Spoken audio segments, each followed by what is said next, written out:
மூகம் கரோதி வாசாலம் பங்கும் லங்கயதே கிரிம் யத்கிருபா தமகம் வந்தே பரமானந்த மாதவம். யம் பிரம்மா வருணேந்திர ருத்ரமருதக ஸ்துன்வந்தி திவ்யைஸ்தவைஹி வேதை சாங்கபதக்ரமோபனிஷதைர் காயந்தி யம் சாமகாஹ. தியானாவஸ்திததத்கதேன மனசா பஷ்யந்தி யம் யோகினஹ யஸ்யாந்தம் ந விதுசுராசுரகணா தேவாய தஸ்மை நமக தேவாய தஸ்மை நமக. ஸ்ரீமத் பகவத்கீதை 4வது அத்தியாயம் முதல் ஸ்லோகம் படிக்கலாம். ஓம் ஸ்ரீ பரமாத்மனே நமக. 4வது அத்தியாயம் ஞான கர்ம சந்நியாச யோகம். ஸ்ரீ பகவானுவாச இமம் விவஸ்வதே யோகம் புரோக்தவானஹமவ்யயம் விவஸ்வான் மனவே பிராக மனுரிக்ஷ்வாகவே பிரவீத். ஸ்ரீ பகவானுவாச இமம் விவஸ்வதே யோகம் புரோக்தவானஹமவ்யயம் விவஸ்வான் மனவே பிராக மனுரிக்ஷ்வாகவே பிரவீத். ஸ்ரீமத் பகவத்கீதை 3 அத்தியாயம் முடித்து நம்ம 4வது அத்தியாயத்துக்குள்ளே நுழைகிறோம். இந்த அத்தியாயத்து பேர் ஞான கர்ம சந்நியாச யோகம். இதுக்கு முன்னாடி நம்ம 3 அத்தியாயம் பார்த்து முடிச்சிருக்கோம். அதில் முதல் அத்தியாயத்தில் போர்க்கள வர்ணனை, முதல்ல கதை தான் வந்தது. போர்க்களத்தில் யார் யாரெல்லாம் இருக்காங்கன்னு சொன்னார். பிறகு முக்கியமாக அர்ஜுனனுடைய மனநிலை விவரிக்கப்பட்டது. அர்ஜுனனுக்கு பற்று, கவலை, மயக்கம் வந்தது. முதல்ல பற்று வருது, உறவினர்கள் மேலே பற்று. அந்த பற்றுனால கவலை, கவலையினால் குழப்பம் வந்தது. இது முதல் அத்தியாயம். ராகக சோகக மோககன்னு சொல்லுவோம். ராகம்னா பற்று, சோகம்னா கவலை, மோகம்னா மயக்கம். 2வது அத்தியாயம் அது அர்ஜுன விஷாத யோகம். முதல் அத்தியாயம் அர்ஜுனனுடைய துயரத்தை பற்றிய தலைப்பு. அவனுக்கு எப்படி துயரம் வந்துச்சுங்கிற தலைப்பு. நம்மளுக்கு எல்லாருக்குமே துயரம் வருது. அந்த துயரம் எப்படி வருதுன்னா முதல் காரணம் பற்றாக இருக்கும். பிறகுதான் மற்ற விஷயங்கள் வரும். உடல் பற்று அல்ல, உடலை சார்ந்தவர் மேலே உள்ள பற்று, உடலுக்காக தேவையான பொருள்கள் மேலே உள்ள பற்று. அதுக்காக அர்ஜுன விஷாத யோகம்ங்கிற தலைப்பு சொன்னார். 2வது அத்தியாயத்தில் இவன் மனநல குழம்பி இருந்ததுனால மேலோட்டமாக உபதேசம் பண்ணார் பகவான். ஆனால் அவனுக்கு அது சரியாக படலை. அதனால் அவன் சிஷ்யனாக மாறினான். அர்ஜுனனுடைய மனநிலை முதல் அத்தியாயத்தில் சோகம், ராகம், சோகம், மோகம். இங்கே அவனுடைய மனநிலை அப்படியே மாறுது. சிஷ்யனாக மாறுகின்றான், உபதேசத்திற்கு தகுதியுடையவனாக ஆகின்றான். ஃபஸ்ட்டு அதையும் பார்த்தோம் 2வது அத்தியாயத்தில். பிறகு உபதேசத்தை பகவான் ஆரம்பித்தார். உண்மையான தத்துவம், மோட்சத்துக்கு ஒரே வழி ஞானம்தான். மற்றதெல்லாம் அதுக்கு சப்போர்ட்டாக, அதுக்கு நம்மளை கொண்டு போய் சேர்க்கறதுக்கான வழி. அதனால் எடுத்த உடனே என்ன பண்ணிட்டார், ஞான யோகத்தை விளக்கம் பண்ணார். துயரம் எது? பற்றுனால வந்தது. பற்று எதனால்? இந்த உடல், உயிர், அதை பற்றிய தத்துவத்தை விளக்கினார். ஆத்மா, அனாத்மா, ஒன்று அழியும் ஒன்று அழியாதுங்கிற தத்துவத்தை தெளிவாக விளக்குனார், சுருக்கமாக விளக்குனார். அது புரியலைன்னு சொன்னால் மனப்பக்குவத்துக்காக நீ கர்மயோகம் பண்ணணும்னு சொல்லி கர்மயோகத்தை சுருக்கமாக விளக்குனார். ஆத்ம தத்துவத்தை விளக்கிட்டு கர்மயோகத்தை விளக்குனார். பிறகு கர்மயோகத்தை விளக்கிய பிறகு இவன் இந்த கர்மயோகம் செய்து தத்துவத்தை புரிந்த ஞானி எப்படி இருப்பான்னு கேட்டான். சிதப்பிரஜ்ஞ லட்சணம். அதுக்காக ஞானியின் லட்சணத்தையும் சொல்லி அந்த ஞானத்தை அடைவதற்கான வழியும் அதில் சொன்னார். லட்சணத்தை சொல்லும்போது இப்படி 4 தலைப்பு 2வது அத்தியாயத்தில் வந்தது. அர்ஜுனன் சிஷ்யனாக மாறுதல், ஞான யோகம், கர்மயோகம், ஞானியின் லட்சணம். அது பிறகு அப்படியே 3வது அத்தியாயத்துக்கு வந்தோம். 3வது அத்தியாயத்தில் இவனுக்கு ஞானமா கர்மமானு சந்தேகம் வந்துச்சு. அதனால் என்ன சொன்னார், 2 விதமான வாழ்க்கை முறை, 2 விதமான சாதனைகள் சொல்லி இல்லறத்தில் இருப்பவர்களுக்கு கர்மயோகம் சிறந்தது, துறவரத்தில் இருப்பவர்களுக்கு ஞான யோகம் சிறந்தது. இரண்டும் முக்கியம் சொன்னார். மனப்பக்குவத்துக்கு கர்மயோகம், ஞானத்துக்கு ஞான யோகம், மோட்சத்துக்கு ஞான யோகம். இதை சொல்லிட்டு கர்மயோகங்கிற தலைப்பாக இருக்கிறதுனால இங்கே கர்மயோகத்தை பற்றி விரிவாக விளக்குனார். 2வது டாபிக். 3வது டாபிக், கர்மயோகம் எது வரைக்கும் செய்கிறது, ஞானம் வந்துருச்சுன்னா செய்ய வேணாமா, அல்ல சித்த சுத்திக்காக இங்கே கர்மயோகம்னா சித்த சுத்தி அடைஞ்ச பிறகு கர்மயோகம் செய்ய வேகலாம்னா நீங்கள் கர்மயோகமாக செய்யாமல் இருக்கலாம், ஆனால் செயலை விடக்கூடாதுன்னார். ஒரு ஞானியாயிருச்சுன்னு சொன்னால் ஞானியானாலும் செயலை விடக்கூடாது, சித்த சுத்தி அடைஞ்சாலும் கூட செயலை விடுறது நல்லதில்லை. ஏன்னு சொன்னால் செயலை விடுறது அவ்வளோ எளிதில்லைங்கிற கருத்தெல்லாம் சொன்னார். அது மட்டுமல்ல, உலக நன்மைக்காக லோக சங்கரகம்னார். நீ சும்மா இருந்தேன்னா உன்னை பார்த்தா சத்திரியன். ஒரு தலைவன் சும்மா இருந்தால் எல்லாரும் சும்மா இருப்பான். தலைவன் எப்படியோ தொண்டன் அப்படின்னு சொன்னது மாதிரி இவன் அர்ஜுனன் வந்து சத்திரியனாக இருக்கான். பொறுப்பில் இருக்கிறவங்க செயல்படாமல் இருக்கக்கூடாது. காட்டில் போய் இமயமலையில் உட்காந்துருந்தா செயல்படாமல் இருக்கலாம்.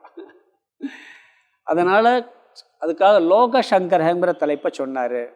பிறகு இந்த கர்மயோகத்திற்கான தடையும் அதை நீக்க உபாயம் சொல்லி, ஆசை கோபம்தான் அதுக்கு தடை, அதை நீக்க உபாயமெல்லாம் கடைசி உபாயம் ஞானம்னு சொன்னார். ஞானம் வந்தாச்சுன்னா எல்லா தடை நீக்கிறலாம்னு சொல்லி 3வது அத்தியாயம் பார்த்தோம். சுருக்கமாக 3 அத்தியாயத்தை சொல்லிட்டேன். 3 அத்தியாயம் வரைக்கும் பார்த்துருக்கோம். 4வது அத்தியாயத்துக்குள்ளே போகணும் உள்ள. இங்கே என்ன சொல்கிறாருன்னா, இந்த அத்தியாயத்தின் தலைப்பு ஞான கர்ம சந்நியாச யோகம். சந்நியாசம்னா விட்டு விடுதல், கர்மம்னா செயலை விட்டு விடுதல். அங்கே செயலை விடக்கூடாதுன்னாரு, இங்கே செயலை விட்டு விடுதுன்னா ஞான கர்மன்ட்டார். அறிவினால் செயலை விடுதல், செயல்னால் விடுறதில்லை. அதாவது நீ செஞ்சுக்கிட்டு இருக்கும்போதே செய்யாதவனா இருக்க முடியும். ஏன்னா செயலை விட்டுட்டு ஞானத்துக்கு போகிறது முக்கியமான அம்சம்னு சொன்னார். இப்போ செயலை விட்டுட்டு போயிடலாம்ல அப்படிங்கிற எண்ணம் வந்துடலாம். அதனால் ஞான கர்ம சந்நியாச யோகம். ஞானம்னா அறிவு, கர்மம்னா செயல். அறிவினால் செயலை துரத்தல் என்ற தலைப்பு, செயல்களை விட்டு விடுதல். இந்த அத்தியாயத்தில் முதல்ல 5 டாபிக் சொல்கிறார். முதல்ல ஒரு தலைப்பு என்னென்னா, இதுவரைக்கும் கர்மயோகம் ஞான யோகத்தை பற்றி சொன்னார், அதனுடைய மகிமையை கொஞ்சம் சொல்கிறார். பிறகு முக்கியமாக இந்த அத்தியாயத்தில் வர்றது என்னென்னா அவதார தத்துவம். இது வேறு அத்தியாயத்தில் வராது. மற்றதுலாம் ஞான யோகம், கர்மயோகம், ஞான பலன், கர்ம பலன்லாம் நிறைய வரும், மாற்றி மாற்றி எல்லா அத்தியாயத்திலையும் வரும். இந்த அத்தியாயத்தில் வர அவதார தத்துவம் இங்கே சிறப்பாக வருது. அவதாரம்னா என்ன அப்படிங்கிற தத்துவத்தை சிறப்பாக சொல்கிறார். சொல்லிட்டு இந்த அத்தியாயத்தினுடைய தலைப்பிற்குன்ன விளக்கம், ஞான கர்ம சந்நியாசம்னா என்ன விளக்கம். அந்த ஞான கர்ம சந்நியாசங்கிறதே ஞான யோகம்தான். இவன் பார்த்தா அதுக்கு பேர் ஞான யோகம்தான். பிறகு இந்த ஞானத்தை அடைய சாதனங்கள் சொல்கிறாரு, நிறைய சாதனங்கள்லாம் சொல்லு. பிறகு ஞான பலனை சொல்லி முடிப்பார். இந்த அத்தியாயத்தில் இதுவரைக்கும் சொல்லப்பட்ட கர்மயோகம், ஞான யோகம், அதனுடைய மகிமை. பிறகு அவதார தத்துவம் 2. 3வது ஞான கர்ம சந்நியாச யோகம்னா என்ன, அது ஞான யோகம்தான் 3. 4 இந்த ஞான யோகத்தை அடைவதற்கு ஒரு படிப்படியாக ஒரு 12 சாதனைகள் சொல்வார். பிறகு ஞான பலன் சொல்வார். இது இந்த 4வது அத்தியாயத்தில் வர்றது. இங்கே இந்த ஞான யோக ஞான கர்ம சந்நியாச யோகங்கிறது இடையில வருது. இந்த அத்தியாயத்தின் தலைப்பை பற்றிய விளக்கம். இதுவரைக்கும் சொன்ன கருத்தினுடைய மகிமையை சொல்ல போகிறார். என்ன, கர்மயோகம் சொல்லியிருக்காரு, ஞான யோகம்னு சொல்லியிருக்காரு. 2வது அத்தியாயத்திலே வந்துச்சு, 3வது அத்தியாயத்திலே வந்தது. அதனால் என்ன சொல்கிறாருன்னா அதனுடைய மகிமைகளை சொல்ல போகிறார். இந்த அத்தியாயத்தில் ஸ்லோகத்தை அப்படியே பார்த்துட்டு பிறகு விளக்கம் பார்க்கலாம். முதல்ல 3 கொஞ்சம் எளிமையான ஸ்லோகம்தான். பிறகு அர்ஜுனன் கேள்வி கேட்பான், கேட்ட பிறகு அவதார தத்துவம் வரும். இமம் விவஸ்வதே யோகம்ங்கிறார். முதல் வரி பார்த்தீங்கன்னா, இமம் விவஸ்வதே யோகம் புரோக்தவான் அகம் அவ்யயம். அகம்னா நான், அவ்யயம்னா அழியாத. இமம் விவஸ்வதே யோகம், இமம் யோகம்னா இந்த யோகத்தை, விவஸ்வதேனா சூரிய தேவன் அர்த்தம். புரோக்தவான் உபதேசித்தேன். இங்கே பகவான் அவராக டாபிக் ஆரம்பிக்கிறார். 3வது அத்தியாயத்தில் கேள்வி கேட்பான், 2வது அத்தியாயத்தில் சிஷ்யனா மாதிரி கேள்வி கேட்டவொன்னே பதில் சொல்வார். அதே மாதிரி 2வது அத்தியாயத்தில் ஒரு கேள்வி கேட்ட பிறகு சொல்லுவான் அந்த சிதப்பிரஜ்ஞ லட்சணம். இங்கே இவராக டாபிக் ஆரம்பிக்கிறார். அவன் கேள்வியே கேட்கலை, ஏன்னா இது வரைக்கும் சொன்ன கருத்தெல்லாம் ரொம்ப உயர்ந்த கருத்து அப்படிங்கிறத அவர் நான் கவனமாக கேட்டுக்க, இதை கடைப்பிடிங்கிறதுக்காக மகிமையை சொல்கிறதுக்காக இவரை ஆரம்பிக்கிறார். இமம் யோகம், இது வரைக்கும் நான் சொன்னேன் பார்த்தீங்களா, இந்த கர்ம யோகம், ஞான யோகம், இந்த யோகம் எல்லாம் எப்படிப்பட்டது? அவ்யயம்டர், அழியாத யோகம். இது ஒரு அழியாத ஒரு தத்துவம், அழியாத யோகம் பேர் சொல்கிறார் அதற்கு. இமம் யோகம்னா இந்த யோகம், கர்மயோகம், ஞான யோகம்.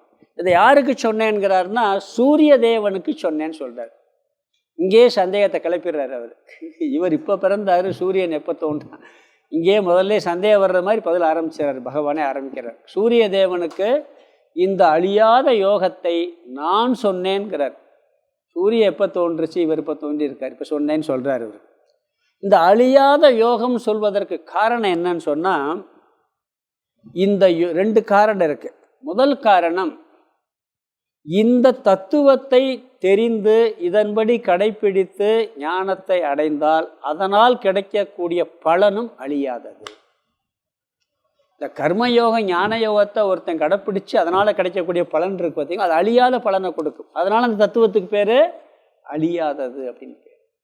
மற்ற நீங்கள் என்னத்தை பெற்றாலும் அழிஞ்சு போயிடும். உலகத்தில் நீங்கள் எதை அடைஞ்சாலும் அழிவுக்கு உட்பட்டது. இது மட்டும் அழியாது. ஏன்னா நம்முடைய உண்மை ஸ்வரூபத்தை அறிஞ்சு நிறைவான நிலையை அடைகிறோம், பிறவா நிலையை அடைகிறோம். மீண்டும் அழியக்கூடிய நிலையை அடைய மாட்டோம். அதனால் அழியாத ஒரு நிலையை கொடுக்கும் பலனை தருவதால் இந்த தத்துவத்துக்கு அழியாத யோகம்னு பேர். அவ்யயம் யோகம். அவ்யயம்னு அழியாத யோகம்ங்கிறார். அழியாத பிரம்மத்தை அடைவதற்கு பலன் என்ன? பிரம்மத்தை அடைகிறோம். பிரம்மன் தான் அழியாதது. ஆத்மா நான் தெரிஞ்சுக்கிறோம். ஆத்மா தான் அழியாதது. 2ஆம் அத்தியாயத்தில் ஆத்ம தத்துவத்தில் அதானே சொல்கிறாரு, என்னைக்கும் ஆத்மா அழியாது அப்படின்னு பார்த்துருக்கோம். அந்த அழியாத தத்துவத்தை நம்மளுக்கு கொடுப்பதனால, பிரம்மத்தை அடைவதனால இதற்கு பேர் அழியாத யோகம்னு பேர். 2வது காரணம் என்னென்னா, இந்த யோகம், இந்த கர்ம யோகம், ஞான யோகமெல்லாம் எங்கேருந்து கிடச்சிச்சின்னா வேதத்திலிருந்து கிடச்சிச்சு. எங்கேருந்து கிடச்சது? இவர் நான் என் மனசில் தோன்றி நான் இஷ்டப்படி சொன்னேன்லாம் சொல்லலை பகவான். இது எங்கேருந்து வந்துச்சு? வேதத்தில் இருக்க கருத்தை சொன்னேன்னே சொல்கிறார். அங்கங்கே சொல்லிக்கிட்டே வருவது. நான் சொல்லலை, வேதத்தில் இருக்க கருத்துன்னு சொல்வார். வேதம் என்றும் அழியாத ஒரு தத்துவம். அந்த அழியாத தத்துவத்திலிருந்து இந்த தத்துவம் வந்ததுனால இதுக்கு அழியாத யோகம்னு பேர் அப்படிங்கிறார். பகவான் கற்பனையில் வரல, அவருடைய புத்தியில் வரல. அதனால தான் நம்ம சம்பிரதாயத்தில் ஒரு பழக்கம் இருக்குது. அந்த சுருதியை மாற்றுறது எத்தனை லட்சம் வருஷம் ஆச்சுன்னு தெரியாது. நாம் மகாபாரத காலம் 5000 வருஷம், ராமாயண காலம் 8 லட்சம் வருஷம் சொல்கிறாங்க. அதுக்கு முன்னாடி அது கூட திரேதா யுகம் தான் ராமருடைய காலம். அதுக்கு முன்னாடி கிரேதா யுகமெல்லாம் இருந்திருக்கு. அது பிறகு துவாபர யுகம், பிறகுதான் இப்போ கலியுகம் வந்திருக்கு. இது ஒரு கல்பந்தான். இந்த 4 யுகமும் சேர்ந்து இப்போ 1000 கல்ப வருஷமெல்லாம் போயிடுச்சுங்கிறாங்க.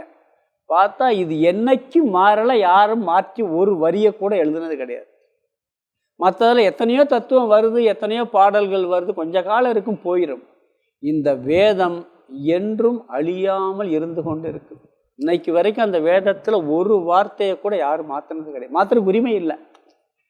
அப்படியே அழியாத பொக்கிஷமாக இருக்கு. அதில் இருந்து இந்த தத்துவம் வந்ததுனால இதுவும் அழியாதது. அழியாத வேதத்திலிருந்து இந்த தத்துவம் வந்ததால் இதுவும் அழியாதது. அழியாத பலனை கொடுப்பதால் இது அவ்வியயம்ங்கிறார். பிறகு அழியாத தத்துவத்திலிருந்து வந்ததுனால அழியாதது. அவ்வியயம்னு ஒரு வார்த்தை. அவ்வியயம்ங்கிற வார்த்தையை பிரம்மனுக்கு மட்டும்தான் சொல்லுவோம். பிரம்மன் அவ்வியம், ஏன்னா அழியாததுன்னு. இங்கே இந்த தத்துவத்துக்கு என்ன சொல்கிறாரு? கர்மயோகம், ஞான யோகத்துக்கு அவ்வியம்ங்கிற வார்த்தையை பயன்படுத்துகிறார் பகவான். இப்படிப்பட்ட இந்த அழியாத உயர்ந்த தத்துவத்தை நான் யாருக்கு சொன்னேன்? முதல்ல சூரிய தேவனுக்கு சொன்னேன். விவஸ்வான்னா சூரிய தேவன் அர்த்தம். விவஸ்வானுக்கு உபதேசித்தேன். நான் மட்டும் வச்சுக்கிறல, வேதத்தை நான் படைச்சிட்டு நான் மட்டும் வச்சுக்கிறல, அதை முதல்ல சூரிய தேவனுக்கு சொன்னேன் அப்படிங்கிறார். சரி, சூரிய பகவான் அவராக வச்சுக்கிட்டாரா? அவர் என்ன பண்ணுறாரு? அவருடைய மைந்தனான மனுவுக்கு சொன்னார் அப்படிங்கிறார். அதாவது இந்த வேதம் ஒன்று மட்டும் எப்போ உலகம் படைக்கப்பட்டதோ, இந்த பிரபஞ்சம் படைக்கப்படும் பொழுதே வேதம் படைக்கப்பட்டதுங்கிறது நம்ம சம்பிரதாயத்தில் நம்புகிறோம். நம்ம ஏற்கனவே நிறையா சொல்லியிருக்கேன். ஒரு கடையில் ஒரு பொருள் வாங்க ஒரு கேட்லாக் கொடுப்பாங்க. ஒரு டிவி வாங்கினா ஒரு கேட்லாக் கொடுப்பாங்க. அந்த கேட்லாகில் எப்படி இருக்குன்னு தெரியுமா? இந்த பொருளை எப்படி பயன்படுத்துறதுன்னு இருக்கும். இந்த பொருளை எப்படி இதில் என்னென்ன இருக்குன்னு இருக்கும். இப்போ டிவின்னு என்னென்ன ஆப்ஷன் இருக்குது, இதை எப்படி பயன்படுத்தணும், 2 இருக்கும். அப்படி தானே இருக்கும். இதில் என்னெல்லாம் நம்ம பயன்படுத்த முடியும், எப்படி பயன்படுத்துறது. அது மாதிரி இந்த உலகத்தை சூரிய பகவான்லேருந்து நட்சத்திரங்கள் எல்லாத்தையும் படைக்கும் பொழுது வேதத்தையும் சேர்த்தே கடவுள் கொடுத்துட்டாராம். நீ இந்த உலகத்தை எப்படி பயன்படுத்தி வாழணும், இந்த உலகத்தில் எது உண்மையாக இருக்குது எது பொய்யா இருக்குது, இந்த 2 கருத்தையும் அன்னைக்கே கொடுத்துட்டார். இன்னைக்கு வரைக்கும் அழியாமல் காப்பாற்றப்பட்டவர். எத்தனை படையெடுப்புகள் என்ன நாசம் பண்ணாலும் அது அழிகிறதில்ல. அது பின்னாடி சொல்லப்படுற இதுலேயே அதில் ஒரு மாற்றமும் இல்லாமல் இருந்து கொண்டே இருக்கிறது. அதை நான் சூரியனுக்கு சொன்னேன். சூரியன் என்ன பண்ணார்? விவஸ்வான் மனவே பிராகங்கிறார் அடுத்த வார்த்தை 2வது. சூரிய தேவர் மனுவுக்கு சொன்னார். சூரிய தேவர் யாருக்கு சொன்னார்? மனு சூரியனுடைய புத்திரன். நம்ம சூரியனோடனே இந்த சூரியனை மட்டும் நினச்சிக்கிற கூடாது. அதுக்கு ஒரு தேவதை இருக்குது. அதுக்கு அடுத்து அவருடைய வருஷ பரம்பரையாக வருது. அது அப்படிலாம் ஒரு சம்பிரதாயம் சொல்லிக்கிட்டு இருக்காங்க. அவர் மனுவுக்கு சொன்னார். பிறகு சூரியன் தேவர் மனுவுக்கு சொன்ன பிறகு மனுவனுடைய புத்திரன் இக்ஷ்வாகு. அவர் வச்சுக்கிறல. அவர் என்ன பண்ணார்? அந்த கருத்தை அவருடைய மைந்தனான இக்ஷ்வாகுவுக்கு சொன்னார். மனுகு இக்ஷ்வாகவே அப்ரவீத்து. மனு அவரின் புத்திரனான இக்ஷ்வாகுவுக்கு உபதேசம் செய்தார். விவஸ்வான் மனவே பிராகக. சூரிய தேவர் மனுவுக்கு சொன்னார், மனுவுக்கு உபதேசித்தார். மனுகு இக்ஷ்வாகவே அப்ரவீத்து. மனுவானவர் அவரின் புத்திரனான இக்ஷ்வாகுவுக்கு உபதேசம் செய்தார். பகவான் சூரியனுக்கு சொல்கிறாரு, சூரியன் மனுவுக்கு சொல்கிறாரு, மனு இக்ஷ்வாகுவுக்கு சொல்கிறார். ஏன் இப்படி சொல்கிறாருன்னா பரம்பரையாக சொல்லப்பட்டு வந்தது அப்படிங்கிறத அது மென்ஷன் பண்ணுறார். அந்த இக்ஷ்வாகுங்கிறவர் தான் முதல்ல தோன்றிய ராஜாவா. மனுவுக்கு அடுத்து இக்ஷ்வாகு தான் அரச பரம்பரை. அவர்கிட்ட ராஜ்யமே ஆரம்பிக்குதுன்னு ஒரு சம்பிரதாய கருத்து இருக்குது. இது பரம்பரையாக வந்தது அப்படிங்கிறத என்ன சொல்கிறாருன்னா இந்த யோகத்தை சுதி செய்வதற்காக சொல்கிறார். இங்கே ஒரு சந்தேகம் வரலாம். இது எதுக்கு சொல்கிறாருன்னா சத்திரிய பரம்பரையில் இதை உபதேசம் பண்ணி செய்யப்பட்டு வந்ததுங்கிறார். இந்த உபதேசம் எப்படி வந்திருக்கிறாரு? சத்திரிய பரம்பரையில். இது பிராமண பரம்பரை சன்னியாசிகள் பரம்பரைன்னு அவர் சொல்லலை. சத்திரிய பரம்பரைன்னு மெயினாக சொல்கிறார். ஏன்னு சொன்னால் சத்திரியர்களால் தான் இந்த தர்மத்தை எந்த ஒரு கருத்தையும் பரப்ப முடியும். அவங்கவங்க மற்றவங்கள ஞானத்தை அடைய முடியும். உலகத்தில் பெருசாக பரப்பணும்னா யார்கிட்ட இருக்கணும்? அந்த ஞானம் சத்திரியர்கள்ட்ட தான் இருக்கணும். அதனால் இந்த சத்திரியர்கள்ட்ட இருந்தால் தான் எந்த ஒரு கருத்துமே பரப்ப முடியும் அப்படிங்கிறதுக்காக அவர்கள் வழியில் வந்தது அப்படிங்கிறார். இந்த தர்மத்தை காக்கிறது யாருன்னா சத்திரியர்கள் தான் காக்க முடியும். மற்றவங்களும் அவங்க லெவலில் காத்துக்கிற முடியும். டோட்டல் தர்மத்தை காக்கிறது யார்? சத்திரியர்கள். அவங்ககிட்ட அந்த ஞானம் இருந்ததுன்னா, ஏன்னா தர்ம ஞானமும் வருது. சத்திரியர்கள்ட்ட ஞானம் இருந்தான்னா நாட்டை நல்லா ஆளுவாங்க, தர்மத்தை காப்பாற்றுவாங்க, மக்களையும் காப்பாற்றுவாங்க. அதனால் இது சத்திரிய பரம்பரையில் வந்ததுங்கிறத சொல்கிறார். பொதுவாக ஒரு நாட்டில் சத்திரியர்களும் பிராமணர்களும் நன்கு காக்கப்பட்டால் மற்ற எல்லா சமுதாயமும் நல்லா இருக்கணும். அவங்க 2 பேரும் கரெக்டாக இருந்துட்டா மற்ற எல்லாமே கரெக்டாகிடுவாங்களாம், சரியாகிடுவாங்களாம். பிராமணர்கள் சரியாக இல்லாட்டாலும் சமுதாயம் கெட்டு போயிடும், சத்திரியர்கள் சரியாக இல்லாட்டாலும் கெட்டு போயிடும். மற்றவங்க கெட்டால் கூட அவ்வளோ சமுதாயம் கிடையாது. ரொம்ப இம்பார்ட்டன்ட் வழி நடத்த வேண்டிய அவங்க 2 பேருக்கு கடமை இருக்குது. அதனால தான் இந்த ராஜராஜ சோழன் கூட சொல்லுவாங்க, அவர் கோயில் எது கட்டினார் தெரியுமா? அந்த பிராமண சமுதாயம் கூட ஒரு காலத்தில் கேரளா சைடு ரொம்ப ஒரு அதர்மமாக போகவும் போய் இவர் சத்திரியன் தர்மத்தை காக்கிறதுக்கு அழிச்சிட்டு வந்துட்டாராம். இருந்தாலும் கூட அந்த தோஷ நிவர்த்திக்காகத்தான் தஞ்சாவூரில் கோயில் கட்டினார் அவர். அந்த அவங்களை இது பண்ணுறதுக்காக. ராவணன் பிராமணன், ராவணனை கொன்றது சத்திரியன் இந்த ராமர். இருந்தாலும் அதுக்காக என்ன பண்ணுறது, அவரோட தோஷ பரிகாரத்துக்கு தான் இதில் போய் ராமேஸ்வரம் பக்கத்தில் தேவிப்பட்டினத்தில் அவர் ஒரு பரிகாரம் அதெல்லாம் சொல்லுவாங்க. அதுக்கு வேணாம், பொதுவாக சொல்கிறது இது 2 சொல்லுவாங்க சம்பிரதாயத்தில். இதெல்லாம் இன்றைக்கி இருக்க காலத்தில் அப்படி இல்லை. நீங்கள் இன்னொரு விஷயம் கூட பார்த்துக்கலாம். நம்ம நாட்டில் பௌத்த மதம் யாரால் பரப்பப்பட்டது? அசோகரால் தான். புத்தர் பரப்பலை. புத்தர் கொஞ்சம் தான் வச்சு பரப்பியிருந்தார். ஏன்னா அவர் சன்னியாசி ஆகிட்டார். இவர் ராஜாவாக இருந்தால் என்ன பண்ணார்? டோட்டல் இங்கே மட்டும் இல்லை, ஜப்பான் வரைக்கும், சைனா, ஜப்பான் எல்லா நாட்டிலையும் கொண்டு போய் பரப்பிட்டு வந்துட்டார் அசோகர்.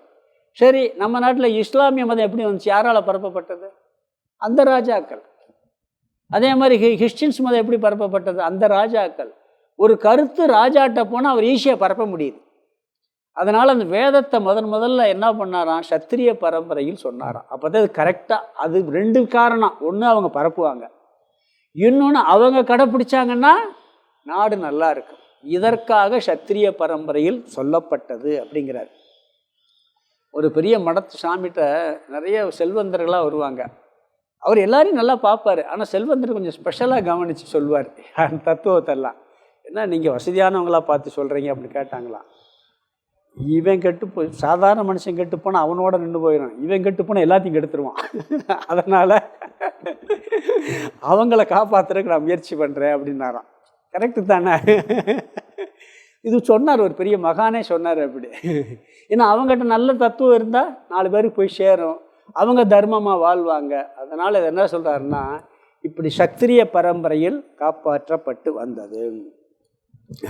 அதாவது அவர் பகவான் காலத்திலே கொஞ்சம் தர்மம் அழிஞ்சதுனால தான் இந்த யுத்தமே வந்திருக்கு. கொஞ்சம் காப்பாற்றப்படலை. அதனால் என்ன சொல்கிறாருன்னு சொன்னால், இந்த சத்திரியர்களுக்கு பொறுப்பு பொதுவாக அதிகமாக இருக்கிறதுங்கிறார். ஒரு நாட்டு நல்லா இருக்கணும்னா அங்கே சத்திரியன் தர்மவானாக இருக்கணும். அங்கே அந்த நாட்டை ஆள்றவன் தர்மவானா இல்லைன்னா மேக்சிமம் எல்லாமே கெட்டு போயிட்டே இருக்கும். தர்மப்படி காப்பவர்கள் தான் முக்கியமாக தர்மமாக வாழணுங்கிறார். தர்மம் சரியாக அந்த நாட்டில் இல்லைன்னா அங்கே ஆள்றவர் சரியில்லைன்னு அர்த்தம். அப்படித்தான் ஆகும் அங்கே. அதனால் பொதுவாக சத்திரியனுக்கு இந்த தர்மம் முக்கியம் அப்படிங்கிறார். இங்கே சங்கரரே சொல்கிறாராம். என்ன சொல்கிறாருன்னா, தர்மத்தை காப்பாற்றுவதற்காக இந்த ஞானத்தை பகவான் சத்திரிய பரம்பரைக்கு முதலில் கொடுத்தார் அப்படின்னு சொல்கிறார். இதில் பரம்பரை மட்டும் சொல்கிறார். அடுத்த 2 ஸ்லோகத்தில் இதே கருத்தை சொல்லிவிட்டு பிறகு தான் இதனுடைய கேள்வி வரும் சொல்ல போகிறார். ஸ்லோகத்துக்கு அர்த்தத்தை பார்த்தோம். ஸ்ரீ பகவான் உவாச்ச, பகவான் சொல்கிறார். முதல் வரி முதல் வரியில் கடைசி வார்த்தை அவ்யயம் இருக்கு. அவ்யயம்னா அழியாத. இமம் விவஸ்வதே யோகம், இமம் யோகம், இந்த யோகத்தை விவஸ்வதே, விவஸ்வதேன சூரிய தேவனுக்கு புரோக்தவான் அகம், அகம்னா நான், புரோக்தவான் உபதேசித்தேன். அவ்யயம் அழியாத இமம் யோகம், இந்த யோகத்தை விவஸ்வதே சூரிய தேவனுக்கு அகம் புரோக்தவான், நான் உபதேசித்தேன். புரோக்தவான் அகம் இருக்கு. அகம் புரோக்தவான், நான் உபதேசித்தேன். முதல் வரி அழியாத யோகம், இதை நான் உபதேசிக்கிற யாருக்கு? சூரிய தேவனுக்கு. 2வது வரி விவஸ்வான் மனவே, விவஸ்வான் அந்த சூரிய தேவர் மனவே மனுவுக்கு பிராக சொன்னார். அவர் யாருக்கு சொன்னார்? மனு சூரிய தேவருடைய புத்திரன். பிறகு மனுகு இக்ஷ்வாகவே, மனுவானவர் இக்ஷ்வாகுவுக்கு அப்ரவீத் உபதேசம் செய்தார்.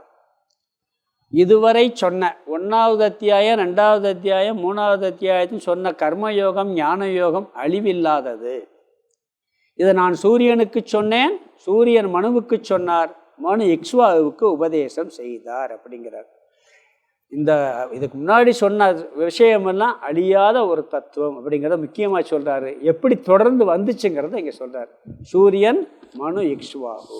அடுத்த ஸ்லோகம். ஏவம் பரம்பரா பிராப்தம் இமம் ராஜர்ஷயோ விதுகு சா காலேனேக மகதாம் யோகோ நஷ்டப்பரந்தப. ஏவம் பரம்பரா பிராப்தம் இமம் ராஜர்ஷயோ விதுகு சகாலேனேக மகதாம் யோகோ நஷ்டப்பரந்தப. இதில் முதல் வரியில் பார்த்தீங்கன்னா, ஏவம் பரம்பரா பிராப்தம் இமம் யோகம். ஏவம் பரம்பரா பிராப்தம்ங்கிறார். இப்படி, ஏவம்னா இப்படி, இதுபடி சொன்னதுபடி பரம்பரா பிராப்தம் பரம்பரையாக வந்து கொண்டிருக்கின்ற இமம் இந்த யோகத்தை அதாவது கர்மயோகம் ஞான யோகம் என்ற இந்த வாழ்க்கை முறையானது, இல்லற வாழ்க்கை, துறவற வாழ்க்கை, கர்மயோக வாழ்க்கை, ஞானயோக வாழ்க்கை, கர்மயோக சாதனை, ஞானயோக சாதனை, இதெல்லாம் பகவானால் உபதேசிக்கப்பட்டு பரம்பரையாக வந்து கொண்டிருக்கின்றது இந்த யோகத்தை அப்படிங்கிறார். கர்மயோகம்ங்கிறது பொதுவாக எப்படி வாழ வேண்டும், எது தர்மம் எது அதர்மம்னு புரிஞ்சுக்கிட்டு தர்மப்படி வாழ்வது. பிறகு எது சாதனை எது லட்சியம் இதெல்லாம் தெரிஞ்சுக்கிட்டு நம்ம வாழ்கிற வாழ்க்கை முறையெல்லாம் இருக்கே. இதெல்லாம் என்ன சொல்கிறாருன்னு சொன்னால், இப்படிப்பட்ட பரம்பரையாக வந்த யோகத்தை எல்லாம் யார் அறிந்தார்கள்ங்கிறத சொல்கிறார். யாரெல்லாம் முதல்ல அறிஞ்சு வச்சுருந்தாங்க அப்படிங்கிறார். என்ன மாதிரி அறிவுன்னு சொன்னால், இது வரைக்கும் நம்ம வேதத்தில் சொல்லப்பட்டிருக்க அறிவு, எதை செய்யணும் எதை செய்யக்கூடாது, எதை செஞ்சால் நல்ல நிலையை அடையலாம், பிறகு எது உண்மை எது பொய், எது உண்மையான வாழ்வின் லட்சியம், அதற்கான சாதனை என்ன, இதெல்லாம் இந்த கர்மயோக ஞான யோகத்தில் சொல்லப்பட்டிருக்கு. இதெல்லாம் பரம்பரையாக இதை காப்பாற்றப்பட்டு வந்திருக்கிறது. யார் யார் அறிந்திருந்தார்கள்ங்கிறத வரிசையாக சொன்னார். அடுத்த வரியில் சொன்னார், அதுக்கு பேர் சொல்கிறார் ராஜர்ஷயக விதுகு. இதை யார் அறிந்து வைத்திருந்தார்கள்னா முக்கியமாக ராஜ ரிஷிகள் அறிந்திருந்தார்கள்ங்கிறார். இதுக்கு பேர் என்ன சொல்கிறாரு, யாருன்னு சொன்னால் ராஜ ரிஷிகள். ராஜ ரிஷிகள்னு என்ன அர்த்தம் தெரியுங்களா? ராஜாவாகவும் ரிஷிகளாகவும் இருந்தவர்கள். வெறும் ராஜாவை மட்டும் இல்லை, அவங்க ராஜாவாகவும் இருந்திருக்காங்க, தர்ம அதர்மத்தையும் தத்துவத்தையும் நன்கு தெரிந்த ராஜாவாக இருந்திருக்கிறார்கள். ஜனகர்லாம் அப்படித்தானே, புராணங்களில் ஜனகர், சிபி, சரதன், அஸ்வபதின்னு சில ராஜாக்கள்லாம் இருக்கு. அவங்கெல்லாம் நிறைய உபதேசம் பண்ணுறாங்க. ராஜாவை மட்டும் இல்லை, வியாசருடைய புத்திரனுக்கே ஜனகர் உபதேசம் பண்ணுறார். ஏன்னா அவர் ராஜாவாகவும் இருந்தார், ரிஷிகளாகவும் இருந்தார். ராஜா ப்ளஸ் ரிஷி. ராஜான்னா என்ன லட்சணம் தெரியுமா? எல்லா ஐஸ்வர்யம் இருக்கணும். சும்மா ராஜான்னா ஒரு பாலைவனத்தை கொடுத்து நீ போய் ஆளுன்னு சொன்னால் அவர் ராஜா கிடையாது. ராஜாவுக்கு எல்லா செல்வ பலமும் இருக்கணும். ஒரு சத்திரியன் நாட்டை ஆள்றான்னா அவனுக்கு செல்வம் அனைத்தும் இருக்கணுங்கிறார். அனைத்து செல்வ வசதி இருக்கணும், அதே நேரத்தில் புத்தியும் இருக்கணும்.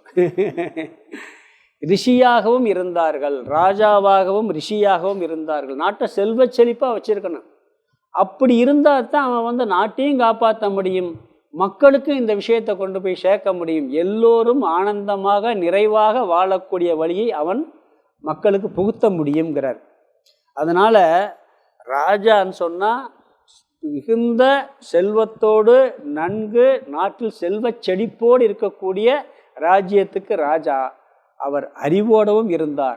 ரிஷின்னா சூட்சமமான விஷயங்களை புரிந்து கொள்ளக்கூடிய புத்தி உள்ளவர்னு அர்த்தம்.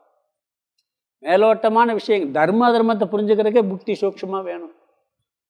நிறைய இடங்களில் பார்த்தீங்கன்னா தர்ம அதர்மத்திலே குழப்பம் வரும். நிறைய இதில் பாண்டவர்களுடைய சபையில் அந்த குழப்பம் வந்துச்சே. பீஷ்மர்கிட்ட கேட்குறாங்களே, திரௌபதியை பண்ணும்போது பெரிய ஆர்கியூமெண்ட்டே நடக்குது. ஒரு இடத்துல சொல்கிறாரு, ரொம்ப அறுதிட்டு சொல்கிறது கஷ்டங்கிறார் தர்ம அதர்மத்தை. அவ்வளோ சூக்ஷமமான விஷயத்தை புரியக்கூடிய சக்தி இருக்க வேண்டும். அவர் தான் ரிஷி. ரிஷினா தாடியும் சடாமுடியும் வச்சுருக்க ரிஷின்னு நினச்சிடக்கூடாது. ஏன்னா தாடி சடாமுடி இருக்கவரும் ரிஷியாக இருக்கலாம், அதே நேரத்தில் வெறும் தாடி சடாமுடியாக இருந்துட்டு ரிஷி இல்லாமே இருக்கலாம். முக்கியம் அது கிடையாது. சூக்ஷமமான விஷயத்தை யார் புரிந்துள்ளார்களோ அவர்களுக்கு பேர் ரிஷி. அவர் நாட்டை ஆள்பவராக செல்வ செழிப்போடு நாட்டை வைத்திருந்து அந்த செல்வத்தோடு ராஜாவாக இருந்தால் அவருக்கு பேர் ராஜ ரிஷி. அவர்கள் இந்த தத்துவத்தை அறிந்திருந்தார்கள் அப்படிங்கிறார். ராஜாவாகவும் ரிஷிகளாகவும் இருந்தக்கூடியவர்கள் இதை அறிந்திருந்தார்கள். பீஷ்மர்லாம் அவ்வளவு தர்ம அதர்ம ஞான விஷயத்தை சொல்றார் கதை மூலமாக. அது கூட என்ன சொல்கிறாங்கன்னா, பொதுவாக தர்மனுக்கும் அர்ஜுனனுக்கும் அதிகமாக சொன்னாராம். துரியோதனன் கேட்க மாட்டான் போல இருக்கு. இவர் கூப்பிட்டு சும்மா கதை சொல்கிறது இல்லை, வாழ்ந்த தர்மப்படி வாழ்ந்து ஞானத்தோடு வாழ்ந்த ரிஷிகள் கதையெல்லாம் சொல்லுவாராம். பீஷ்மர் கூப்பிட்டு சின்ன குழந்தைகளாக இருக்கும்போது தர்மருக்கு அர்ஜுனனுக்கெல்லாம் சொல்லி கொடுப்பாராம். அப்படி விஷயமெல்லாம் புரிஞ்சு வச்சு தத்துவத்தை புரிஞ்சு சொன்னவர்கள், அப்படி வாழ்ந்து காட்டிய வாழ்க்கையை சொன்னார்கள் அப்படிங்கிறார்.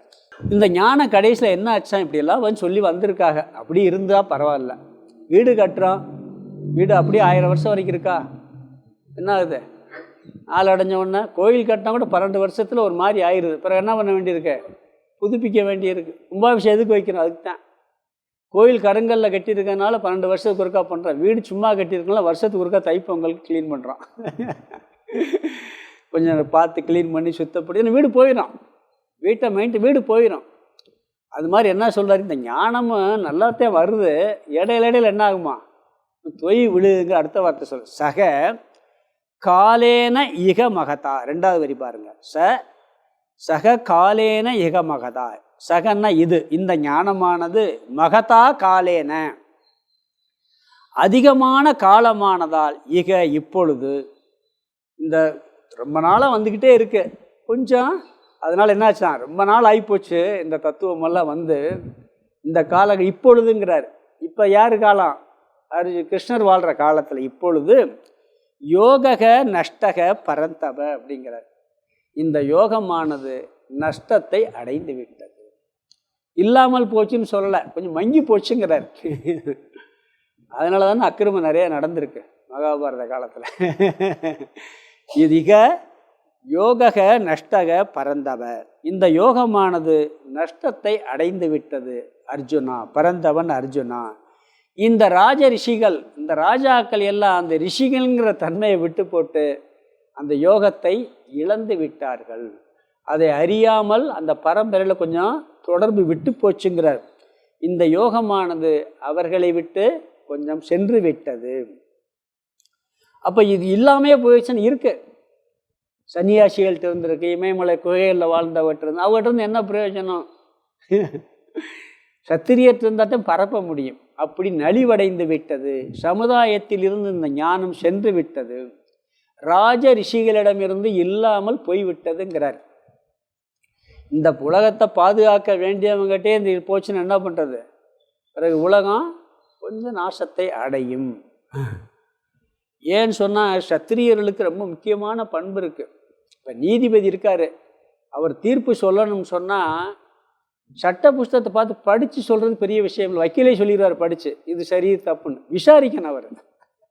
நீதிபதியுடைய வேலை என்ன? விசாரணை பண்ணிட்டு அவர் சொல்லுவார். புஸ்தகத்தில் இருக்க சட்டத்தை சொல்கிறது பெரிய விஷயம் இல்லை. எப்படி எது சரியா தப்பா அப்படிங்கிறத விசாரம் பண்ணுவார். அது மாதிரி இவங்க வாழ்ந்து அதை கடைப்பிடிச்சிருந்தாத்தே இதை கொண்டு போக முடியும்.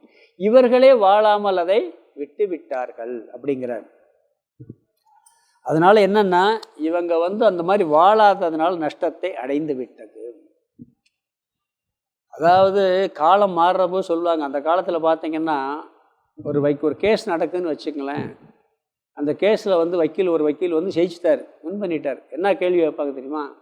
அந்த வக்கீல் எவ்வளோ ஃபீஸ் வாங்கினார்னு கேட்பாங்க. இப்போ ஜெயிச்சிட்டாருன்னா கேட்பாங்க, அவர் எவ்வளோ ஃபீஸ் வாங்கினார். யார எப்படி காலம் மாறி வக்கீலுக்கு எவ்வளோ கொடுத்தீங்கிறத கேஸை விட்டு போட்டு அவருக்கு, வக்கீலுக்கு மேலே ஒருத்தர் தீர்ப்பு சொன்னார், அவருக்கு எவ்வளோ கொடுத்தீங்கன்னா எப்படி இருக்கு? அப்போ எங்கள் சட்டம் குழஞ்சி போச்சுன்னு அர்த்தம். இந்த அளவுக்கு இப்படி ஆகிப்போச்சு. நீதியை சொல்பவர்களுக்கே நீதி தெரியவில்லை, தர்மத்தை கடைப்பிடிப்பவர்களுக்கே தர்மம் தெரியவில்லை. அதனால் நலிவடைந்து விட்டது அப்படிங்கிறாரு. சங்கரர் ஒரு இடத்துல சொல்கிறார் இதுக்கு. அதாவது நஷ்டத்தை அடைந்து ஏன் நஷ்டத்தை அடைஞ்சு சொல்லும்போது என்ன சொல்கிறாருன்னா, சங்கரர் ஒழுக்கத்திலிருந்து சத்திரியர்கள் ரொம்ப தவறிட்டாங்கன்னா நஷ்டம் அடைஞ்சிருமா. அவங்க கரெக்டாக வாழ்ந்தாதான் அந்த தர்மமெல்லாம் இருக்குமா. அவங்க தவறிட்டாங்கன்னா போகத்திலே மூழ்கிட்டாங்கன்னு வச்சுங்களேன், அந்த தர்ம நஷ்டத்தை அடைஞ்சிரும் அப்படிங்கிறார் அவர். அதனால் என்ன சொல்கிறாருன்னா, இப்படி ஒழுக்கமின்மையினாலும் அவர்கள் முறையாக வாழாததினாலும் சத்தியர்களிடமிருந்து இந்த யோகமானது, இந்த ஞானமானது நலிவடைந்து காலப்போக்கில் நஷ்டத்தை அடைந்து விட்டது. அதனால் என்ன பண்ணுறார் பகவான்? அதற்காக நான் இதை சொல்லுகிறேன்னு சொல்கிறார் அவர். இந்த ஸ்லோகத்தில் அதுதான். அந்த 3 ஸ்லோகம் இந்த பரம்பரையில் வந்ததுங்க, இதை பற்றி மகிமையை மட்டும் சொல்கிறார். இது பரம்பரையாக வந்தது, ராஜரிஷிகள் அறிஞ்சிருந்தாங்க, காலப்போக்கில் இது நஷ்டத்தை அடைந்து விட்டது. அதனால் இவர் என்ன பண்ணுறாரு? அதனால் நான் இப்போ சொல்கிறேன் அப்படிங்கிறத சொல்ல போகிறார். ஸ்லோகத்துக்கு அர்த்தம் பார்த்தலாம். பரந்தப கடைசி வார்த்தை 2வது வரியில். பரந்தவன்னா அர்ஜுனனை கூப்பிட்றார். எதிரிகளை வாட்டுபவனேன்னு அர்த்தம் பரந்தவன்னா. அப்பப்போ கூப்பிட்டுக்கிட்டே இருக்கார், உபதேசம் பண்ண. ஒரு கூப்பிட்டா பத்தாதான், தூங்கிடுவான்னு பயப்படுறாரு போல இருக்கு. ஒவ்வொரு ஸ்லோகத்துலையுமா கூப்பிடணும். அர்ஜுனா சொல்லிக்கிட்டே போகலாம். பார்த்தீங்கன்னா டக் எங்கே கொஞ்சம் அப்படியே வருதோ பேரை சொல்லி கூப்பிட்றாரு அர்ஜுனா.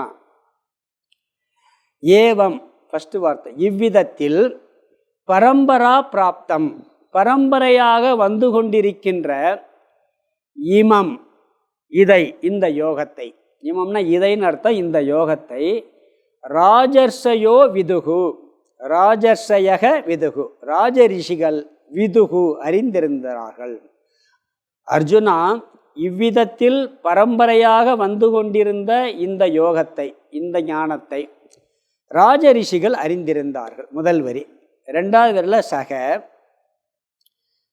சகன்னா இது, இந்த யோகமானது காலேன மகதா இக, காலேன இக மகதான்னு இருக்கு. இகன்னா இப்பொழுது, சக இந்த யோகமானது இக இப்பொழுது, கிருஷ்ணர் வாழ்ந்த காலத்தில், இப்பொழுது மகதா காலேன, மகதாவை சேர்த்துக்கிறணும், மகதா காலேன அதிக காலமானதால், இதை உபதேசம் பண்ணி ரொம்ப நாள் ஆகிப்போச்சு. பகவான் வந்து அவதாரம் எடுத்து ரொம்ப நாள் ஆகிப்போச்சு. அதனால் என்ன பண்ணுறாரு, ரொம்ப நாள் ஆயிடுச்சு, தொடர்பு விட்டு போச்சு, இந்த தத்துவமெல்லாம் வந்து காலமானதுனால நஷ்டகங்கிறார். இது நஷ்டத்தை அடைந்து விட்டது. இது பரம்பரையாக வந்தது, இதை ராஜரிஷிகள் அறிந்திருந்தாங்கள், ஆனால் காலப்போக்கில் இது நஷ்டத்தை அடைந்து விட்டது அப்படிங்கிறார். அதனால் அதை புதுப்பிக்கிறதுக்காக இப்போ நான் இதை உனக்கு சொல்ல போகிறேங்கிறது அடுத்த ஸ்லோகத்தை சொல்கிறார். 3வது ஸ்லோகம் படிக்கிறோம். ச ஏவாயம் மயா தேத்ய யோக புரோக்த புராதனக பக்தோசி மே சகா சேதீம் ரகஸ்யம் கேததுத்தமம். ச ஏவாயம் மயா தேத்ய யோக புரோக்த புராதனக பக்தோசி மே சகா சேதீம் ரகஸ்யம் கேததுத்தமம். எந்த யோகத்தை நான் சூரியனுக்கு சொல்லி பரம்பரையாக வந்துக்கிட்டு இருந்துச்சோ அந்த யோகம் இல்லாமல் போச்சுன்னு சொல்ல, நஷ்டத்தை அடைந்து விட்டது. அந்த யோகத்தை இப்பொழுது என்னால் உனக்கு சொல்லப்பட்டதுங்கிறார்.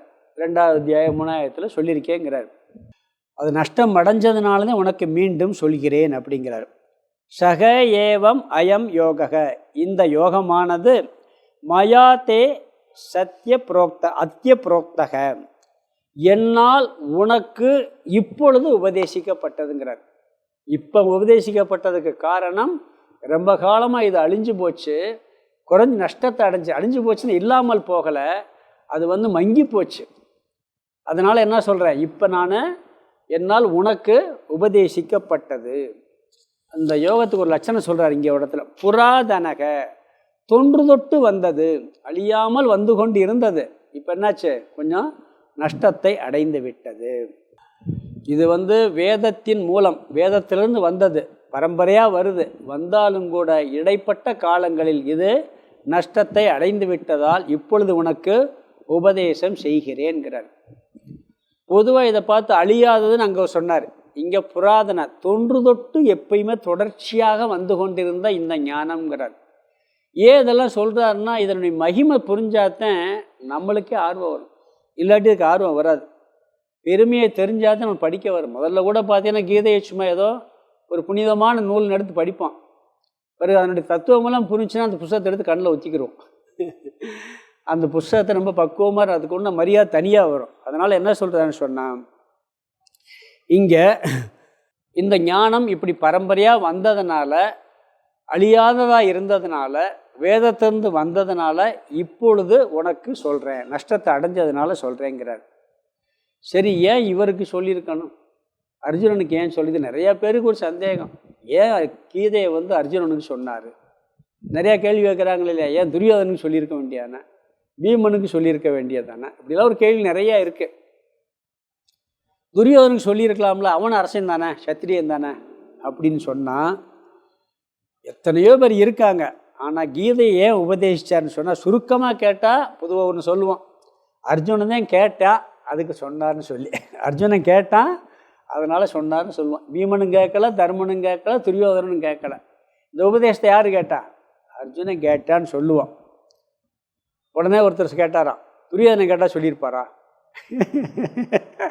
சரி, அர்ஜுனன் கேட்டால் சொல்லிட்டார். துரியோதனன் கேட்கல. ஒருவேளை கேட்டிருந்தா சொல்லியிருப்பார். பக்குவத்தோடு கேட்டிருந்தா சொல்லியிருப்பார். அவனுக்கு பக்குவத்தோடு தானே கேட்டான். அர்ஜுனன் வந்து சும்மா கேட்ட சொல்லவே இல்லையே. 2வது அத்தியாயத்தில், முதல் அத்தியாயத்தில் புலம்புறான். இவர் ஒரு உபதேசம் பண்ணலை. இவன் வந்து எனக்கு சொர்க்கமும் வேணாம், ஒன்றும் வேணாம், ராஜ்யமும் வேணாம், என் துக்கத்தை வேறு எதுவும் போக்காதுன்னு வேற சொல்லி கேட்டான். இந்த செல்வமோ ராஜ்யமோ எதுவுமே துக்கத்தை போக்காதுன்னு புரிஞ்சுக்கிட்டு கேட்டான். அதனால் உபதேசம் பண்ணார். அப்படி பக்குவத்தோடு துரியோதனை கேட்டிருந்தான்னா ஒருவேளை அவன் கேட்டால் உபதேசம் பண்ணுவார். ஒருத்தர் வந்து குடிச்சிட்டு வந்து கேட்டால் உபதேசம் பண்ணுவாங்களா? அதுக்கு காரணம் சொல்கிறார். அவர் ஏன் சொன்னேன்னு சொல்கிறார். தகுதியுடன் கேட்டான், தகுதி இல்லாமல் கேட்டிருந்தா சொல்லியிருக்க மாட்டார். அந்த தகுதி என்ன தகுதிங்கிறத பகவான் சொல்கிறார் இங்கே. பக்தக அஷிமே, முதல்ல நீ என்னுடைய பக்தனாக இருந்தாய் அப்படிங்கிறார். முதல்ல பக்தி வேணும். இந்த வேதம் தத்துவத்தை புரிகிறதுன்னா ஒரு குருக்கிட்ட போய் நீங்கள் சொல்லுங்கள் பார்க்கலாம், எப்படி சொல்கிறீங்கன்னு.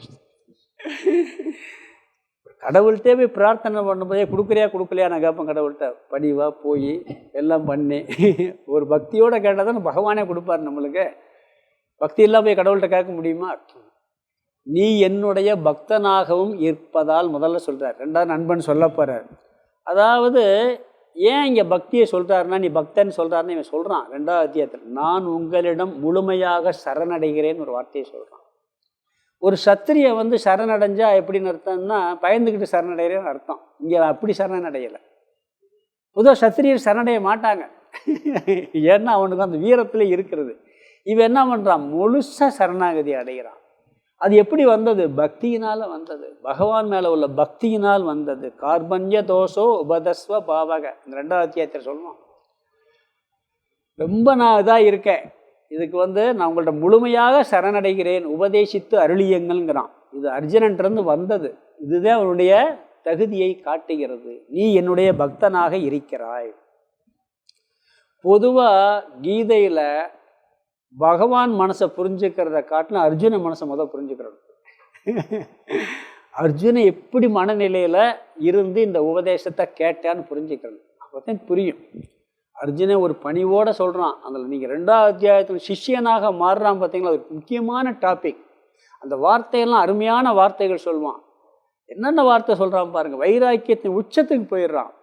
எனக்கு இந்த மரணம்ங்கிற துக்கத்தை எதனாலும் போக்க முடியாதுங்கிறத அறிஞ்சு சொல்கிறான். நீங்கள் எல்லா பணம் இல்லை, பணம் வந்துடும், எது வந்துடும், மரணம்ங்கிற துக்கத்தை எப்படி எதை வச்சு, மரணம் வந்தாச்சுன்னா என்ன யாரால் தடுக்க முடியும்? அதனால் வரக்கூடிய துக்கத்தை எப்படி போக்குறது? இது ராஜ்யம் அளிக்க சொர்க்க பதவியே கொடுத்தாலும் இந்த துக்கம் போகாதுங்கிறான். நீங்கள் வந்து அதாவது எந்த குறையும் இல்லாமல் செல்வ செழிப்போடு இருக்கக்கூடிய இந்த பூவுலகை ஆளக்கூடிய பதவியை கொடுத்தா கூட வேணாங்கிறான். அது துக்கத்தை போக்காதுன்னு சொல்கிறான். அப்போ எவ்வளோ பெரிய தகுதி அவனுக்கு வந்திருக்கு. அதனால் எனக்கு உபதேசியுங்கள், நான் சரணடைகிறேங்கிற வார்த்தையை அங்கே சொல்கிறான் அவனுக்கு. அதனால் நீ என்னுடைய பக்தனாக இருக்கிறாய். ஏன்னா 2வது அத்தியாயத்தில் நீயே இப்படியெல்லாம் பண்ணியிருக்க, அதனால தான் உனக்கு சொல்கிறேங்கிறார். சும்மா நான் உனக்கு சொல்லலை, நீ என்னுடைய பக்தனாக இருக்கிறாய் அப்படிங்கிறார். சாதிமாம் பிரபன்னம்ங்கிறான் அவன். பிறகு அடுத்து சொல்கிறார், இப்படிப்பட்ட சரணடைந்த பக்தியுள்ளவனாக இருந்தாலும், அதனால் சொன்னேன் அடுத்த மே ஷகா, நீ என்னுடைய நண்பனாகவும் இருக்கிறாய்ங்கிறார். இவனுக்கு நண்பனுக்கு போய் நல்லது செய்யணுமா இல்லையா? அது இந்த மாதிரி சரணடைஞ்சு கேட்டால் நீ எனது நண்பனாகவும் இருக்கிறாய். அதனால் என்ன சொன்னேன்? இதை நான் உபதேசித்தேன்கிறார். இந்த யோகத்தை மீண்டும் சொல்கிறார் 2வது வரியில். அதை பெருமையை சொல்கிறார் பாருங்க. ச இதி ரகசியம் ஹி ஏதத் உத்தமம்ங்கிறார். இந்த ஞானம் ரகசியமானது, உத்தமம் மேலானது, மேலான ரகசியம், உயர்ந்தது, ரகசியமானது அப்படிங்கிறார். இந்த ஞானம் எப்படிப்பட்டது? சாதாரணது இல்லை, இது ரகசியமானது. ரகசியம்னு என்ன அர்த்தம் தெரியுமா? ஒரு இரும்பு பெட்டிக்குள்ளே பூட்டி வைக்கிறது ரகசியம் இல்லை. அதை வந்து யார் வேணாலும் திறந்து எடுத்துக்கிடலாம். ஓப்பனாக அப்படி இருக்குது புஸ்தகம், எல்லாம் எழுத்தில் இருக்குது, ஒன்று கூட புரியலை. கீத புஸ்தகம் எல்லாரும் கிடைக்குமா கிடைக்காதா? உபனிஷத் புஸ்தகம் கிடைக்கும், யாராவது படித்து புரிஞ்சுக்கிற முடியுமா? ஏதோ என்னமோ இப்போ லேசாக புரிஞ்சுக்கிறலாம். இந்தளவுக்கு புரிஞ்சுக்கிற முடியுமா? ஒருத்தர் சொல்லாமல் புரிஞ்சுக்கிற முடியும். அப்போ அது என்ன இருந்தால் ரகசியம். எல்லாம் ஓப்பனாக இருக்கு, ஆனால் புரியலை. அதுதான் பெரிய ரகசியம். உயர்ந்த ரகசியமானதுங்கிற மேலான இதுக்கு ஒரு அத்தியாயமே வச்சுட்டார். 9வது அத்தியாயம் என்ன அத்தியாயம்? ராஜவித்யா ராஜகுக்கிய யோகம் இருக்கு. ராஜவித்யான்னு இதுக்கு மேலே ஒரு பெரிய அறிவு கிடையாது, இதுக்கு மேலே ஒரு ரகசியம் கிடையாது. ஏன்னு சொன்னால் எல்லாம் ஓப்பனாக இருக்குது, ஆனால் ஒருத்தருக்கும் புரியலை. அதுதான் பெரிய ரகசியம். முன்னாடியெல்லாம் ஒன்று சொல்லியிருக்கிறது அந்த 9வது அத்தியாயத்தில் பார்க்கும்போது நம்ம அதை பார்க்க போகிறோம். ரொம்ப தெளிவாக பார்க்கலாம். இதை ரகசியத்திற்குள் ரகசியமானது. இதனால் கேட்டவுடனே சந்தேகம் வந்துடும். ரகசியம்னா சில விஷயங்கள்லாம் சொல்கிறேன், இதை பின்னாடி சொல்லணும், இருந்தாலும் சொல்கிறேன். ஒரு இது முன்னாடி சொல்லியிருக்கேன். இந்த கிளி கதை கேட்டிருக்கீங்களா இல்லையா? ராஜா ஒரு கிளி காட்டில் பிடிச்சிட்டு அழகான கிளி பேசுறதுக்கு நல்லா வளர்த்துக்கிட்டு இருந்தார். அந்த கிளியை என்ன பண்ணியிருக்காரு, திருப்பி வேட்டைக்கு போகும்போது கிளிகிட்ட உங்கள் ஃப்ரெண்டெல்லாம் அங்கே இருக்காங்க, ஏதாவது நீ தகவல் சொல்லு, நான் போய் சொல்கிறேன் அப்படின்னு சொல்லியிருக்காரு. அந்த கிளி சொல்லிச்சான், நான் அரண்மனையில் தங்க கூண்டுக்குள்ளே சந்தோஷமாக இருக்கேன் அப்படின்னு போய் சொல்லுங்கன்னு சொல்லி வருது அந்த கிளி. இவர் போய் அங்கே போய் என்ன சொல்கிறார், அந்த வந்தவொடனே சொல்கிறார், கூப்பிட்றாரு, அந்த பிடிச்சிட்டு போன இந்த கிளி எப்படி இருக்குது கேட்டவுடனே சொல்கிறாரு. கதை கிளி எப்படி கேட்டுச்சு சொல்லலாம் கேட்கக்கூடாது, என்ன உதாரணத்துக்கு சொல்கிறார். அவர் என்ன சொல்கிறார், அந்த கிளியே இவர் போய் சொல்கிறார், தங்க கூண்டுக்குள்ளே சந்தோஷமாக இருக்கேன்னு அந்த கிளி சொல்லி விட்டுச்சின்னு சொன்ன உடனே அந்த கேட்டு தலைமை கிளி இருக்குது, செத்து போய் டக்குன்னு கீழே விழுந்து. ஏன்டா இதை சொன்னோன்னு செத்து போச்சு அப்படின்னு சொல்லிட்டு இவர் ஒன்றும் புரியலை. திருப்பி சொன்னீங்களான்னு சொன்னேன், கேட்டவொன்னு செத்து போச்சு, சொன்னவொன்னே இது செத்து போச்சு.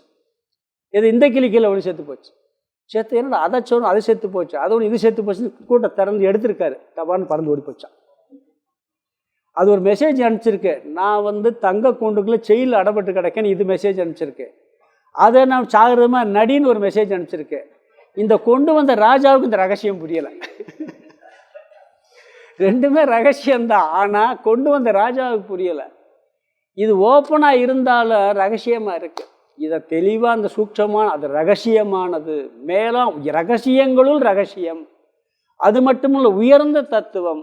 அதனால் நீ பக்தனாக இருப்பதால், எனது நண்பனாக இருப்பதால் உனக்கு நான் இதை மீண்டும் சொல்லுகிறேன்கிறான். சொன்ன உடனே என்னாச்சு, அது எப்படி நீ சொல்ல முடியும்?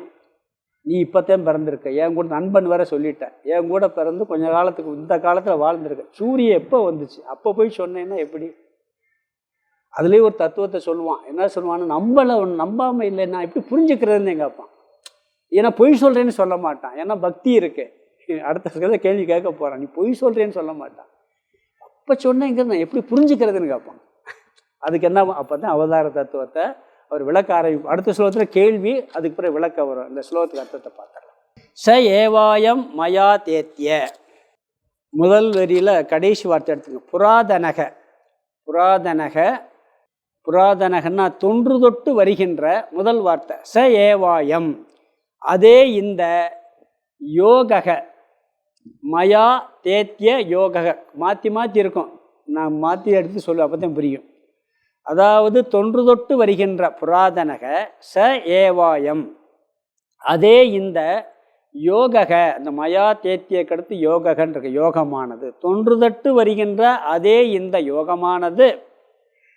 ரெண்டாவது வரியில் ரெண்டாவது வார்த்தை பக்தேஷி மே, மேன்னா என்னுடைய, அதுக்கு முன்னாடி நீன்னு சேர்த்து, நீ என்னுடைய பக்தக அஷி, பக்தகன்னா பக்தனாகவும் இருக்கிறாய், அஷினா இருக்கிறாய். அடுத்தது மே சகான் இருக்கு, சகாச்ச நண்பனாகவும், பக்தனாகவும் நண்பனாகவும் அஷினா இருக்கிறாய். இதி என்பதால் ரகசியம் ஹே, அதுக்கு முன்னாடி மேலே அங்கே போயிடணும். இதின்னு சொன்னால் என்பதால், அதாவது நீ என்னுடைய பக்தனாகவும் தோழனாகவும் இருக்கிறாய் என்பதால். தே அத்திய, முதல் வரையில் மயா தே அத்தியன் இருக்கு. அத்தியன்னா இன்று, இப்பொழுது. தே உனக்கு, மயா என்னால். அதே வரையில் யோகக்கு அடுத்த வார்த்தை புரோக்தக, சொல்லப்பட்டது, உபதேசிக்கப்பட்டது. அதாவது தொன்று தொட்டு வருகின்ற அதே இந்த யோகமானது நீ என்னுடைய பக்தனாகவும் தோழனாகவும் இருக்கிறாய் என்பதால் இப்பொழுது உனக்கு என்னால் உபதேசிக்கப்பட்டது அப்படிங்கிறார். அடுத்தது ரகசியம் ஹே துத்தமம், இதனுடைய உயர்வை சொல்றார். ஹி ஏதத் உத்தமம், அதை பிரிச்சம் சொன்ன ரகசியம் ஹி ஏதத் உத்தமம். ஹி ஏதத்துன்னு சொன்னால் ஏனென்றால் இந்த ஞானமானது உத்தமம் மேலானது, ரகசியம் ரகசியமானது, உயர்ந்த ரகசியம், இருக்கிறதுலையே மிக மிக உயர்ந்த ரகசியம்ங்கிறார். இந்த யோக மகிமை தொன்று தொட்டு வரக்கூடியது, இது தொன்று தொட்டு வரக்கூடியது, மேலானது, ரகசியமானது. அதை இப்பொழுது உனக்கு சொல்லுகின்றேன். அதற்கு காரணம் என்ன? நீ என்னுடைய பக்தனாகவும் தோழனாகவும் இருக்கின்ற காரணத்தினால்ங்கிறார். நீ பக்தனாகவும் இருக்க, நண்பனாகவும் இருக்க, அதனால் சொல்கிறேன்னு சொல்கிறார். அடுத்து 4வது அத்தியாயத்தில் அர்ஜுனனுக்கு ஒரு சந்தேகம் வருது. அங்கே என்ன சந்தேகம் வருதுன்னு சொன்னால், இதே தான் கிருஷ்ணர் எப்போ இவன் கூட பிறந்தவர், இவனோட இருக்கக்கூடிய வாழ்க்கையில் இருக்கிறவர். ஆனால் இவர் என்ன சொல்கிறாரு? சூரியனுக்கு உபதேசம் செஞ்சேங்கிறார். நீங்கள் எப்படி சூரியனுக்கு உபதேசம் பண்ண? இவன் இவருடைய பிறப்பின் மகிமையே தெரியலை. இவர் ஒரு அவதாரத்தை ஏதோ உயர்ந்தவர் பெரியவர் வச்சிருக்கானே ஒழிய அவதாரத்தினுடைய தத்துவம் எனக்கு புரியலை. நாராயணனே கிருஷ்ணராக வந்திருக்காருன்னு இவனுக்கு தெரியலை. அதனால் என்ன கேட்குறான்னு சொன்னால், நீங்கள் எப்படி சூரியனுக்கு சொன்னேன்னு சொல்கிறீங்க. நீங்களோ இப்போ ஏன் கூட, ஏன்னா இவங்க 2 பேருக்கும் வயசு வித்தியாசம் கிடையாது, ஏன்னா ரொம்ப கம்மியான வித்தியாசம் தான் 2 பேருக்கு. அர்ஜுனனும் கிருஷ்ணனுக்கும் கொஞ்சம் கம்மியான வயசு வித்தியாசம் தான் இருக்குது. ஏன்னா நண்பனாக தானே இது வரைக்கும் இருந்துக்கிட்டு இருக்கான், அவன் ஃப்ரெண்டாக இருக்கான். கிருஷ்ணனுடைய சகோதரியத்தையும் திருமணம் முடிச்சிருக்கான் அவன். அதனால் அப்படி இருக்கிற பொழுது நீங்கள் போய் சூரியனுக்கு அப்போ நான் சொன்னேன்னு சொல்கிறீங்களே, நம்மளாக இருந்தால் என்ன பண்ணுவான்? நான் உல்ட்டா வர்றியான்னு கேட்டிருப்போம். கேட்போமா இல்லையா? இது எப்படி பொய்யாக தானே இருக்க முடியும்னு கேட்போம். ஆனால் இவன் என்ன பண்ணுறான்? நீங்கள் சொன்ன பொய்ங்கிற வார்த்தை பயன்படுத்தலை. நீங்கள் இப்போ என் கூட பிறந்து வாழ்ந்துக்கிட்டு இருக்கீங்க, சூரியனுக்கு சொன்னேங்கிறது இதை நான் எப்படி புரிஞ்சுக்கிறதுன்னு கேட்குறான். கேள்வியிலே ஒரு அருமையாக கேட்பான். இதை எப்படி நான் புரிஞ்சுக்கிறதுன்னு கேட்கும் பொழுது என்ன பண்ணுறார் இவர்? அடுத்த சொல்வது அவதார தத்துவத்தை சொல்வார். உனக்கு எனக்கெல்லாம் பிறவிகள் நிறையா வந்திருக்கு, நீ தெரிஞ்சுக்கிற மாட்ட, நான் அதை அறிவேன்னு சொல்லி இந்த அவதாரம் எப்படி வருது, எதற்காக அவதாரம் எடுக்கிறோம் அப்படிங்கிற விஷயமெல்லாம் இந்த இதில் தான் சொல்கிறார், இந்த அத்தியாயத்தில் சொல்கிறார். நம்ம அதெல்லாம் விரிவாக அடுத்த வகுப்பில் பார்க்கலாம். ஓம் பூர்ணமத பூர்ணமிதம் பூர்ணாத் பூர்ணமுதச்யதே பூர்ணஸ்ய பூர்ணமாதாய பூர்ணமேவாவசிஷ்யதே. ஓம் சாந்தி சாந்தி சாந்தி. ஹரிஹி ஓம் ஆதிகுருநாத சுவாமிக்கு ஜெய்.